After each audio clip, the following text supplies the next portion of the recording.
राधे राधे।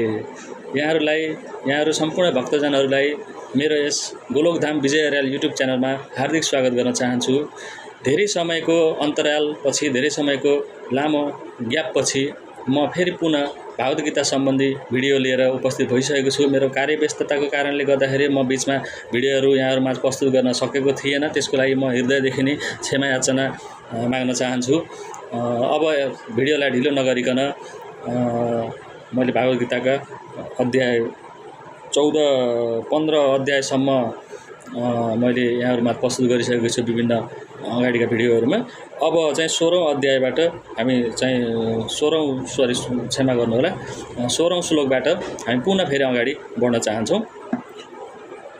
16औं श्लोकमा के भनेको छ भन्दा अनन्त विजयम राजा कुन्तीपुत्र युधिष्ठिरं नकुलं सहदेवस्य सुगोषमणि पुष्पकं काश्यस्य परमेश्वासं शिखण्डी च महारथ धीटगुम्न विराटस्य सात्यकिस्सा पराजितं द्रुपदो द्रौपदेशाय सर्वसं पृथिवीपते सौभद्रस्य महाबाहुं शङ्खानं दध्युं पृथक 16, 17 र 18औं श्लोकमा के भनेको छ भन्दाखेरि हे राजन, कुन्तीका छोरा युधिष्ठिरले अनन्त विजय नामको शङ्ख बजाए अनि नकुल र सहदेवले सुगोषण र मणिपुष्पक नामक शङ्खहरू बजाए। महान धनुर्धारी काशीराज, महान योद्धा शिखण्डी, धृष्टद्युम्न, विराट, अजय, सात्विक, द्रौपदीका छोराहरू र सुभद्राका बलवान छोराहरू यी सबैले अलग अलग आफ्ना शङ्ख बजाए। यसको तात्पर्यमा के भनेको छ भन्दाखेरि पाण्डुका छोराहरूलाई धोका दिएर आफ्ना छोराहरूलाई राजगद्दीमा बसाल्ने धृतराष्ट्रको अविवेकपूर्ण नीति प्रशंसनीय होइन भन्ने कुरा सञ्जयले बडो चलाखीपूर्ण तरिकाले उनलाई भने। यो महान युद्धमा सम्पूर्ण कुरु वंश मारिन्छन् भन्ने कुराको सङ्केत पहिले नै विभिन्न लक्षणहरूले दिइसकेका थिए। पितामह भीष्मदेखि लिएर अभिमन्यु जस्ता अरू नातिहरूसम्मका व्यक्ति तथा संसारका अनेक देशहरूबाट आएका राजाहरू समेत जो त्यहाँ उपस्थित थिए सबैको मृत्यु निश्चित थियो। सम्पूर्ण दुर्घटना धृतराष्ट्रकै कारणले हुन लागिरहेको थियो, किनभने धृतराष्ट्रले आफ्ना छोराहरूले अँगालेको गलत नीतिलाई प्रोत्साहन दिँदै थिए।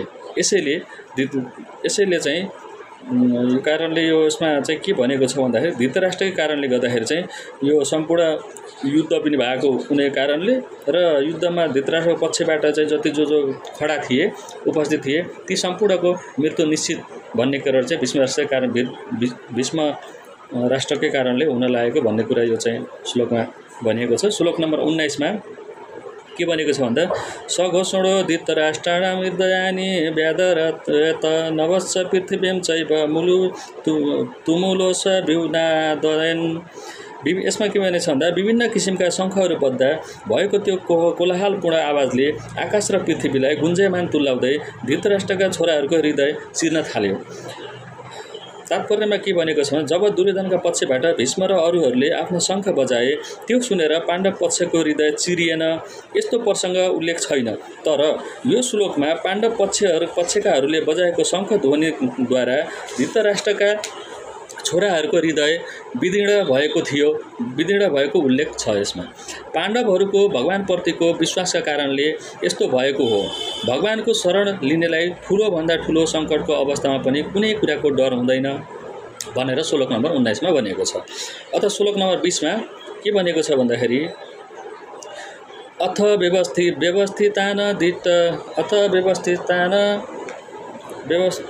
व्यवस्थितान दृष्टावा धृतराष्ट्रान् कपिध्वजं प्रवृत्ते शास्त्र सम्पादे धनुरुद्धं पाण्डवं ऋषिकेशं तदा वाक्यमिदमाह महीपते भनेर यसमा के भनेको छ त्यसपछि हे राजन, हनुमानको चित्र अङ्कित झण्डा भएको रथमा बसेर पाण्डु पुत्र अर्जुनले आफ्नो धनु उठाएर बाण वर्षाउनै लागेका समयमा धृतराष्ट्रका छोराहरूलाई सैनिक व्यूहमा उभिएको देखेर भगवान श्रीकृष्णलाई यी कुराहरू भने भनेर चाहिँ यसमा के भनेको छ भन्दाखेरि तपाईँको चाहिँ भक्तहरुमा यसमा के भनेको छ अर्जुनले चाहिँ यसरी चाहिँ धृतराष्ट्रका छोराहरू चाहिँ सैनिक व्यूहमा चाहिँ यसरी चाहिँ घेरा लाएर उपस्थित भएका छन् भनेर चाहिँ अर्जुनलाई चाहिँ यो चाहिँ वाक्य त्यहाँ भएको कुरा चाहिँ भन्नुभएको छ। यसको तात्पर्यमा के छ, युद्ध सुरु हुनै लागेको थियो। पाण्डवहरूद्वारा अप्रत्याशित रूपमा व्यवस्थित गरिएको सैन्य शक्तिलाई देखेर धृतराष्ट्रका छोराहरू निरुत्साहित भएको कुरा माथि नै उल्लेख गरियो। पाण्डवहरू युद्धभूमिमा भगवान श्रीकृष्णका निर्देशनहरूबाट निर्देशित थिए। झण्डामा हनुमानको चिन्ह विजयको अर्को सङ्केत थियो, किनभने राम र रावणको युद्ध हुँदा हनुमानले रामचन्द्रको सहायता गरेका थिए र भगवान रामको विजय भएको थियो। अहिले उनै रामचन्द्र र हनुमान अर्जुनको सहायता गर्नका लागि उनका रथमा उपस्थित छन्। भगवान श्रीकृष्ण स्वयं रामचन्द्र हुनुहुन्छ। जहाँ भगवान राम रहनुहुन्छ त्यहाँ उनका सनातन भक्त हनुमान र उहाँकी शाश्वत सङ्गिनी सीता लक्ष्मीजी उपस्थित भइहाल्नुहुन्छ। अत त्यसमाथि इन्द्रियहरूका स्वामी भगवान श्रीकृष्ण प्रत्यक्ष उपस्थित। अत अर्जुनलाई कुनै पनि शत्रुसँग डराउनु पर्ने केही कारण थिएन। अझ त्यसमाथि इन्द्रियहरूका स्वामी भगवान श्रीकृष्ण प्रत्यक्ष उपस्थित भएर उनलाई निर्देशन दिइरहनु भएको थियो। यस प्रकार युद्ध सम्पादन गर्ने विषयमा सम्पूर्ण राम्रा सल्लाहहरू अर्जुनलाई उपलब्ध थिए। भगवानले आफ्नो सनातन भक्तका लागि व्यवस्था मिलाइदिनु भएको यस्तो पावन परिस्थितिमा अवश्य भावी विजयका लक्षणहरू उपस्थित थिए भनेर श्लोक नम्बर 20 मा भनिएको छ। आजलाई यस भिडियोमा यति नै। म आज 20औं श्लोकसम्म मात्रै यस भिडियोमा मैले राख्न चाहेँ। बाँकी अर्को भिडियोमा श्लोक नम्बर 21 अध्याय 1 को श्लोक नम्बर 21 बाट पुनः निरन्तरता गर्नेछु। कृपया मेरो यस भिडियोलाई पूरा समय हेरिदिनु होला। सम्पूर्ण भक्तजनहरूमाझ सेयर गरिदिनु होला।